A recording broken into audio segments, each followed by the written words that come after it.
places, then they'll be more apt to want to support them to be preserved and conserved over time. And that's inspirational for us. And we learned a lot of inspirational things here. This is a photo that was just uploaded on the website from Aragon Bay. This beautiful sunset. You know, why wouldn't you want to have that experience in this place? And it also talks about the importance of this place and who we are and what we are.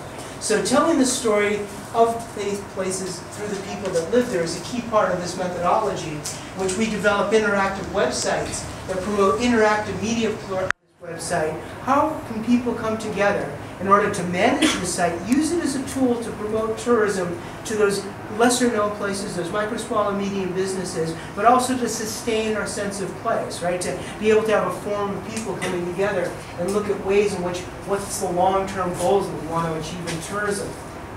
Tourism is probably the world's fastest growing industry, and second to agriculture, probably the largest in the world. These are some statistics from the United Nations World Tourism Organization.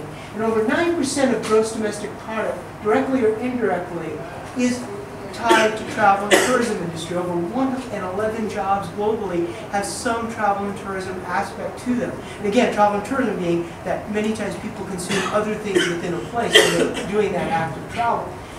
The internet, since, and I am a pre-1995 guys. I remember when there was DOS, right, and the green screens, and there was no such thing as. They've actually built kind of a travel niche just by being able to use the internet as a way for people to better understand these places and their sense of place. So that's a great opportunity, right, for a place like for Sri Lanka, for these two provinces of Sri Lanka.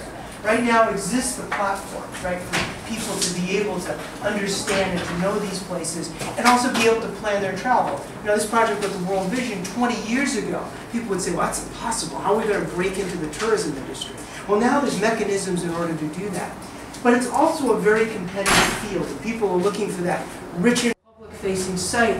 We'll be concentrating more on building more editorial content of the site. We'll be doing a gap analysis of, you know, other things that we feel are missing from the site as far as nominations over the next few months, but also at the same time concentrating for two things: building out more rich information onto the site, and all this rich information about their place. It's geolocated, shows you where it on the map, actually gives you the latitude and the longitude if someone wants to put it into their own GIS when they get here, or if it's a trail or a natural area, sometimes that's more important.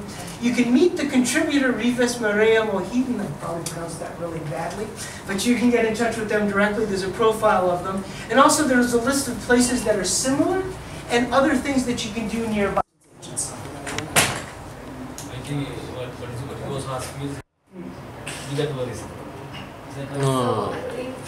Maybe let me try to explain. So in this project, what we are trying to do is they are promoting only the tourism sector only, you know. But then, you know, because this is one part of this festival event like that. Right. There's any What's this, any small medium enterprise? But they're within that.